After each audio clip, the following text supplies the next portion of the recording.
Hey everybody, it's your girl Kat with Wandering Soup, and I come to you today, I think, with another conversation. You know, the last one that we had, where I had some coffee and you had some tea, or maybe I had some tea. That's what it is. I had some tea. It was a good conversation. We talked about peace and the reasons why you should be moving, maybe, or what should be at the top of your list versus what should be at the bottom. Well, the thing that we haven't discussed that I think we should be discussing, and this was brought to my attention by a comment in the comment section by Nightbird. Shout out to Nightbird. But we've discussed it, but in a roundabout way, and I think that they actually crystallized it for me, right? And they crystallized it for me, and I was like, you know what? I'm gonna bring forth their words and put it in my words on what I think is part of the evolutionary process of moving abroad, right? Because it is a process. Even after you land, there are still more steps and things. One of the things that we focus on when we're moving abroad is, A, can I afford it? What type of house am I going to live in? Apartment, whatever. What's the standard of living? Where am I going to grocery shop? What am I going to eat? How am I going to get from point A to point B? We're still focusing on just surviving, if that makes any sense. And we've talked about that in so many videos. We've explained everything as much as we can based off of our experiences, and hopefully those help you. And in between those discussions, we've dropped some gems, some knowledge, some, deep dives into our spirits, but I think this is a deeper dive, and hopefully you'll go along with me. And let's get into it. So, one of the things that is interesting to me is that when I was in the States, I was very, very busy. I always had something going on. I'm a published author. I got 4 books, and a couple of anthologies. I've done a spiritual retreat for 10 years, worked. Of course, I've done a podcast for a few years. I think it was like 4 or 5 years. And that was weekly. So at first it was almost, I think, 2 times a week. And then I dropped down to once a week. And then I dropped down to once a month. Because, hey, that's a lot of work, But I was always busy. I was always focused on the next big thing that I was doing. And, of course, growing my life, growing myself. And when we left the U.S. and our first stop was Cambodia for about 6 or 7 months, I had a chance to be still and reset.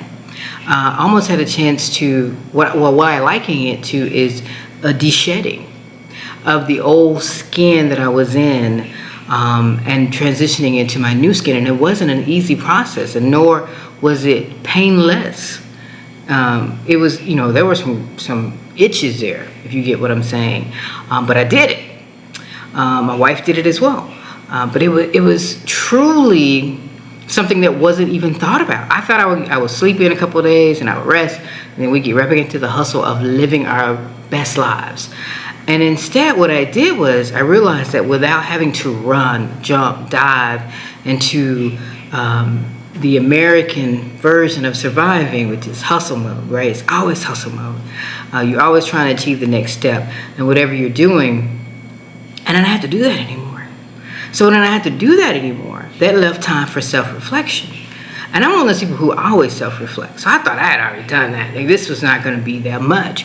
Let me tell you, it was much. It was very much. So what I'm saying to you is when you move, not only focus on those other things that are going to make the move successful for you. Again, money, it takes money to live anywhere, so we know that. And sure, what type of housing you're going to live in is a question. Where you're going to shop is a thought process, But, we're in a civilized world. You're going to be all right. Other people live there. You're going to be all right. But again, you got to focus on not only the reason that you're moving there, but what are you going to do for yourself once you get there? Are you going to take the time to grow yourself? Because I really feel like I grew myself. I've grown myself, and I'm still growing. I'm finding parts of myself that I hadn't yet developed because I just didn't have the time or the energy, or I didn't know that I needed to develop it because other things were bigger and more prominent on my whiteboard of things I got to do, right? Secure a home, eat something today, exercise, grow my relationship with my friends, my family, my loved ones, my wife. And all at the bottom of that was me, right? So once I did that, and I had the time to do that, whew, y'all, that shedding, that decontamination, just grow. I feel like I'm in new soil. I'm in new air. And so why shouldn't there be a new me, right? And I'm not going to totally change. I'm too old to be a whole different person. But I find parts of myself that I didn't know existed. I find parts of myself that I want to enhance, that I want to grow, that I want to showcase more. I've become more introverted. I've always been introverted, right? But I have an extrovert energy for some odd reason. People always pick me to lead stuff, to run stuff. And that's my energy. Like, I'm always like, ooh, I got to be at the front of the pack. And I moved abroad. I'm like, I don't want to do that no more. I didn't realize how tiring that was to me as a person and how much I have to recharge to do all of those things. The problem was I wasn't recharging as much. I was just running on E, and couldn't figure out why I was so tired all the time, so sad, because I was too busy trying to get to the next high of life, because this is what we're supposed to do. We're supposed to be better than our ancestors, right? We're supposed to be achieving at all times. I want my mom to be proud of me. I want my family to be proud of me. I want my loved ones to appreciate who I am as a person. But they were all material things, right? You get the house, the picket fence, the car, the good job. What do you do then?